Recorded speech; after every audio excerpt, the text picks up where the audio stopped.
Good morning. Yes, Tina Traster, the Rockland Business Journal. Rockland County Business Journal. Good morning, Rockland County, on this May Day. How is everybody today? All right. Good. We had some big news that we broke last week. So there apparently is an undisclosed, for now, or potential buyer for the Nyack College campus. The way that we know this is that the law firm Montalbano, Condon, and Frank plan on giving a presentation, like a teleconference presentation tomorrow night at 7:30 to the South Nyack Village Board to ask for a special permit to alter the permitted use for the college campus. Now, this is what we know. We know that the applicant for this permit change, is the college itself, which, from their documents, says that they have secured a, quote, for-profit buyer that wants to close on the property on or before June 25th of this year. The application says, and I'm quoting, there are no plans to alter the exterior of any of the existing buildings or expand the footprint. The application also says this special permit amendment does not require any site development plan. What we can glean from the scarce information that we have right now is that there seems to be a buyer who has, at least for now, chosen to remain anonymous, and that on that buyer's behalf, or at least contingent for that buyer completing the transaction, the college needs to get from the village of South Nyack a special permit that allows for residential zoning on the entire 4.5 million square foot campus. This is going to be a very interesting development to watch. There is much concern, I suppose, and much curiosity over how a developer would come in, use all the existing buildings, dormitories, all the older buildings, and transform them across the board into residential structures. What was I going to say? Yeah, so there's two things here, though, that are relevant that we put forward in the story last week. One is that according to the village of South Nyack's very own codes, the buyer has to reveal who they are. The code says, and I'm quoting, there's a critical and compelling need for all applicants, including contract purchasers, to disclose their identities. So it's curious that this has come forth in these documents so far with an anonymous buyer. And the other thing that's of interest here is that this is coming in front of the village board itself and not going first to the zoning board of appeals, because it would seem that since this is for a special permit, an amendment to the existing use, this would be a matter, again, according to the village code, that would belong before, first of all, the zoning board of appeals.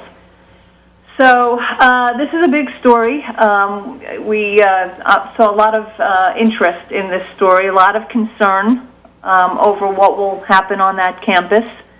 I think collectively, the concerns range from anything to what the impact of a large residential influx would be, that in fact it remains for profit, so that that college can go back on the tax rolls. Mind you, if another educational system had taken over the property, it would remain the same. I think maybe I missed something here, but is it concluded that it will be for profit, that it will go back on the tax rolls, even though we don't know who the buyer is? Well, this is the thing, is not knowing what the buyer is and not knowing what the buyer's intentions are.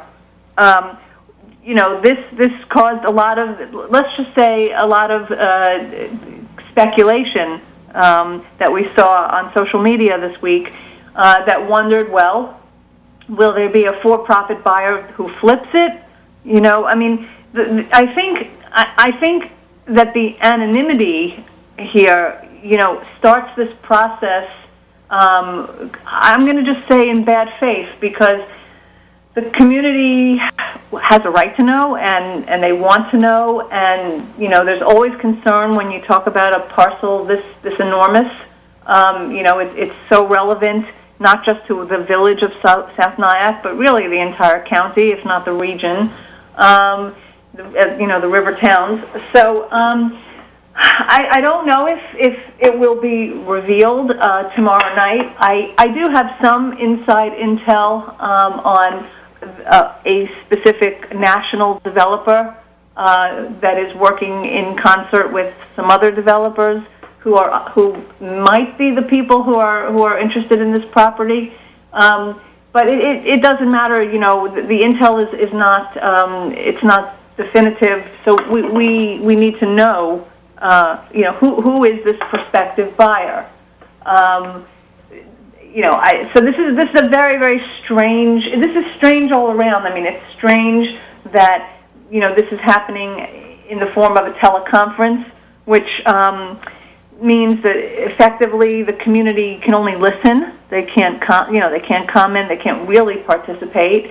That we all understand that we're working with the limitations of the pandemic, but that throws another, I think, layer of discomfort onto this. I think the buyer. One of the most curious things in the application is that the college, being the applicant, the applicant, which is the college, wants to close on or before June 25th. I mean, that's around the corner. So it's I think that what we've reported at least should bring a lot of people to the conference call on tomorrow night at 7:30. However, the mystery, and if you go on the story, it gives you the meeting details, the number to call in, and the access code. Did you say who's going to be conducting this? Who's going to be the moderator of this call? Well, I assume that Bonnie Christian, the mayor of the village of South Nyack, will moderate the call. It's the representatives from Montalbano, Condon, and Frank. Are the people who've requested this teleconference? It'll be very interesting if they move forward tomorrow night with this conversation and still do not reveal who the prospective buyer is or developer. I can't see the community taking a shine to this kind of secrecy. Now you will have this. Will you be on the conference call tomorrow? Oh, I definitely will, yeah. And then this will be in the Rockland County Business Journal almost immediately thereafter, right? That's because we work like lightning. Yeah. Well, because you're on the internet. And yes. it's there's obviously the speed is second to none between, the news being made and getting it on the air, on the web. Yes, that is correct. Okay, so for somebody to secure the information or any other information that's on there, in your publication, it's RCBiz Journal.com. All right. We had a busy week last week. We wrote about Knife Pack. We wrote about, we put up a story this morning. People should check it out. The restaurant industry has banded together and sent some 50 suggestions or so to Cuomo for the post-pandemic world. We're not all in the restaurant business, but we all eat in restaurants, right. So we're interested in what's going to happen there. Yep. Lots of news, lots of things going on. All right, good luck, and we'll talk to you next week, Tina. Sounds good. Have a great week. Tina Traster of the Rockland County online publication, the Rockland County